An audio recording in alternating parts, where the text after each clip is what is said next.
ரூ. 10க்கு பிரயோஜனம் இல்லை. ஒரு குழந்தைய ஹாஸ்பிட்டல் கூட்டின்னு போனால் நீ காசு கேட்குற குழந்தைக்கு ஆட்டோக்கு காசு கொடுங்க. ஆட்டோ டிரைவர் எங்கள் அப்பா காசு கரெக்டாக கேட்பாரு மேம் எங்கள் அம்மா கிட்ட. எங்கள் அம்மா அதெல்லாம் சொல்லுவாங்க, விடுமா அவன் கிடக்குறான், நீ ஏமா அவனை பற்றி பேசுகிற, நான் இருக்கிறல்ல, நான் உன்னை பார்த்துக்கிறேம்மா, தம்பி பார்த்துக்கலனா கூட பரவாயில்ல, நான் சாப்பிட்ற வரையில நான் உன்னை பார்த்துக்கிறேன், நான் அதான் வாழ்க்கையில் இது மாதிரி போயிட்டா தெரியாமல் அது போனதாகவே இருக்கட்டும். யாருன்னா கேட்டால் என் வீட்டாண்ட கேட்பாங்க, சுண்டல் கடையில் கேட்பாங்க, உங்கள் வீட்டுக்காரர் எங்க, அவர் ஹோம் கார்டில் ஃபஸ்ட்டு வேலை பார்த்தார், என் பையன்கிட்ட ஹோம் கார்டில் அப்பா வேலை செய்கிறாரு சொன்னேன். யாருன்னா போலீஸ் வந்தால் எங்கள் அப்பா ஹோம் கார்டு, எங்கள் அப்பா போலீஸ், என்னன்னா மிரட்ட முடியாது, என் பையன் தைரியமாக பேசுவான். நான் சொல்லுவேன், அப்பா ஹோம் கார்டு வேலையில் இல்லைப்பா, அப்பா ஃபீல்டு ஆஃபீஸராக இருக்குது. என் பையனும் சொல்லுவான், சரிம்மா அப்பா ஊருக்கு தானே போயிருக்காரு, இருக்கட்டும்மா. என் பையன்கிட்ட இன்னமும் என் ஹஸ்பண்ட் வெளியூரில் இருக்காருன்னு தான் என் பையன்கிட்ட சொல்லியிருக்கேன். இப்போ என் பையனோட அப்பான்னு ரொம்ப தொல்லை கொடுக்க ஆரம்பிச்சிட்டோன்னா என் ஃப்ரெண்டு வீட்டுக்கார மாதிரியே இருப்பான், அவனை விட்டு பேச வைப்பேன்.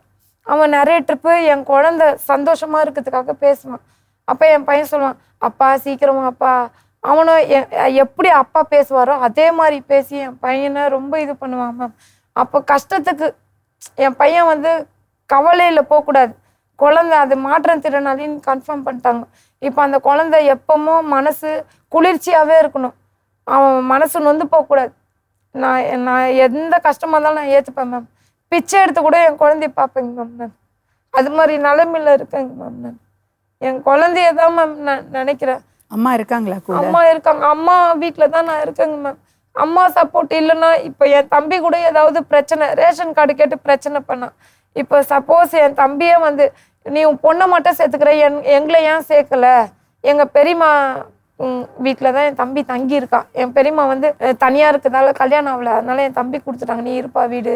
அவன் சுகரு, அவனால் காசு கொடுத்து வாடகைனா இருக்க முடியாது, ரொம்ப உடம்பு சரியில்லாத பையன், அதனால அவனுக்கு வீடு கொடுத்துட்டாங்க.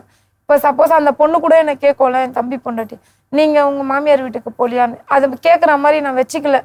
நான் சம்பாதிக்கிறேன், எங்கள் வீட்டை மளிகை சாமான்லேருந்து எல்லாமே வாங்கி போட்டுருவேன். என் பையன் மீன் எது கேட்டாலும் மீன் மார்க்கெட்டில் ஃப்ரெஷ்ஷாக வாங்கி கொடுத்துடுவேன்.